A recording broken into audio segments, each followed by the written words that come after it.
जिंदगी को सिर्फ और सिर्फ जियो, उसको समझने की कोशिश बिल्कुल ना करना।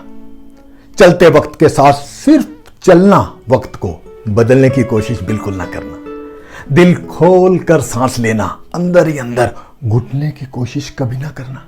कुछ बातों को ईश्वर पर छोड़ देना, सब कुछ खुद ही सुलझाने की कोशिश कभी ना करना। नमस्कार, राम राम, सलाम, सत श्री अकाल दोस्तों, मैं Girish Sharma, real estate consultant. आज आपके समक्ष अपने व्यूअर्स के रियल एस्टेट से ही रिलेटेड एक ऐसे सामाजिक और मानवीय क्वेश्चन का आंसर देने जा रहा हूं, जो कि मैं समझता हूं कि यह प्रश्न लाखों करोड़ों शादीशुदा महिलाओं और उनके परिजनों के जहन में अक्सर दस्तक देता होगा। यह प्रश्न पूछ रही है साउथ दिल्ली के जोरबाग से मेरी एक व्यूअर्स नीता गुप्ता जी। नीता जी का प्रश्न है कि मैं शादी के तुरंत बाद से ही अपने पति और 2 बच्चों के साथ पिछले 5 वर्षों से सास ससुर के घर पर रह रही हूं। पिछले वर्ष कोविड के कारण मेरे पति का निधन हो गया था। अब मेरे सास ससुर मुझे उस घर से किराए के घर पर जाने को कह रहे हैं। उनका कहना है कि हम अपने इस पुराने घर की कोलैबोरेशन करवाना चाहते हैं। वे कहते हैं कि अभी तुम किराए पर कहीं और मकान देख लो, किराया हम दे देते हैं। जब नया घर तैयार हो जाएगा तब देखेंगे कि क्या करना है। सर, मैं बहुत परेशान हूं। मुझे लगता है कि नया घर बनने के बाद यह लोग मुझे वहां वापस नहीं रहने देंगे। मेरा इस घर में कानूनी तौर पर कोई शेयर बनता है या नहीं? अगर बनता है तो कितना, और मुझे इसके लिए क्या करना चाहिए? गिरीश सर, कृपया कोई समाधान बताएं, आपकी बहुत मेहरबानी होगी। मैं नीता जी की परेशानी को अच्छे से समझ सकता हूं।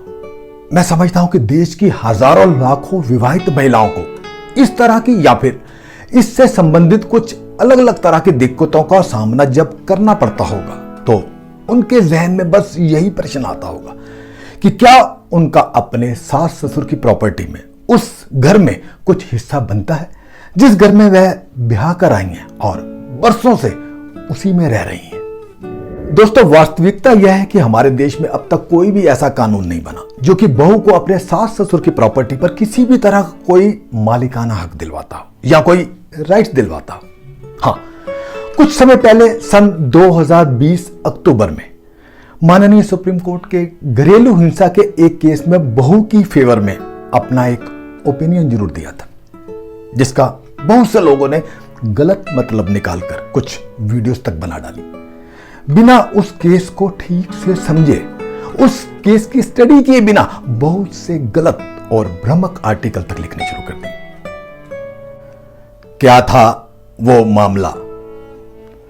दरअसल 15 अक्टूबर सन 2020 में घरेलू हिंसा के एक केस में माननीय सुप्रीम कोर्ट ने शेयर्ड हाउस की परिभाषा को कुछ नए तरीके से एक्सप्लेन किया था, जिसका कि कुछ लोगों द्वारा गलत मतलब निकाल लिया गया। उससे हुआ यह कि बहुत से लोगों में भ्रम की स्थिति व्याप्त हो गई। वास्तव में उस केस में सुप्रीम कोर्ट का यह मत था कि शेयर्ड हाउस की परिभाषा में वह घर भी आता है जो सास या ससुर के द्वारा उनके अपने पैसों से खरीदा गया है और जिसमें कोई नई बहू शादी के बाद सामान्य रूप से अपने पति के साथ उसमें रह रही हो। माननीय सुप्रीम कोर्ट के जस्टिस श्री अशोक भूषण ने अपने मत में यह कहा था कि लड़की शादी के बाद जिस घर में आकर पहली बार रह रही है या फिर रूटीन में सामान्य रूप से वह वहां रह रही हो, तो वह घर भले ही उसके पति के नाम से ना होकर उसके सास ससुर द्वारा ही क्यों ना खरीदा गया हो, वह शेयर्ड हाउस ही माना जाएगा, यानी वह शेयर्ड हाउस की कैटेगरी में आएगा और उस घर में उस लड़की को रहने का अधिकार दिलवाया जाएगा। बस माननीय सुप्रीम कोर्ट के इस फैसले के तुरंत बाद यह बहस छिड़ गई कि अब से बहू का अपने सास ससुर की प्रॉपर्टी पर भी हक हो गया है और कई लोगों ने तो यह कहना भी शुरू कर दिया कि बहू चाहे तो अपने सास ससुर की प्रॉपर्टी पर भी अब क्लेम कर सकती है। क्या सुप्रीम कोर्ट की जजमेंट का मतलब गलत निकाला गया? जी हां दोस्तों, माननीय सुप्रीम कोर्ट के उस वर्डिक्ट का मतलब यह कतई नहीं था कि बहू का उसके सास ससुर की प्रॉपर्टी में भी मालिकाना हक बनता है। कोर्ट के इस कदम का उद्देश्य केवल इतना था कि किसी भी बहू को बेघर होने से रोका जा सके, बचाया जा सके, उसकी हिफाजत की जा सके। दोस्तों, अगर इस जजमेंट को घरेलू हिंसा यानी डोमेस्टिक वायलेंस के रूप में देखा जाए तो कोर्ट द्वारा दिया गया यह बिल्कुल सही फैसला है कि सास ससुर का घर भी शेयर्ड हाउस की परिभाषा में आ सकता है, वह वहां रह सकती है। लेकिन इसका यह मतलब कतई नहीं है कि कोई बहू अपने सास ससुर की प्रॉपर्टी पर किसी प्रकार का क्लेम कर सकती है या उस घर पर उसका किसी तरह का मालिकाना हक हो जाएगा। तो दोस्तों, मैं समझता हूं कि मेरी इस वीडियो से आप अब अच्छे से समझ गए होंगे कि लड़की का अपने सास ससुर के घर में किस तरह का हक हो सकता है और किस तरह का नहीं।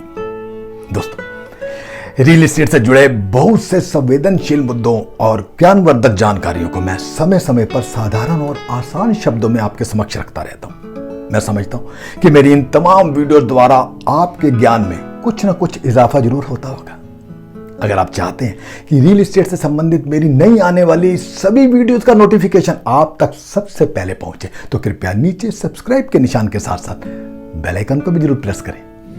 जो मित्र मेरे इस YouTube channel property tips by Girish Sharma को पहले से ही सब्सक्राइब कर चुके हैं, अपने तमाम व्यूअर्स का मैं तहे दिल से इस्तकबाल करता हूं, धन्यवाद करता हूं, आप सभी का शुक्रिया अदा करता हूं। दोस्तों, मैं पहले भी कई मर्तबा कह चुका हूं कि बहुत समय और मेहनत लगती है आपके लिए इस तरह की ज्ञानवर्धक वीडियोस बनाने में, लेकिन मेरी यह मेहनत तब सार्थक हो जाती है जब आप जैसे मेरे मित्र सभी वीडियोस को शेयर करते हैं, लाइक करते हैं।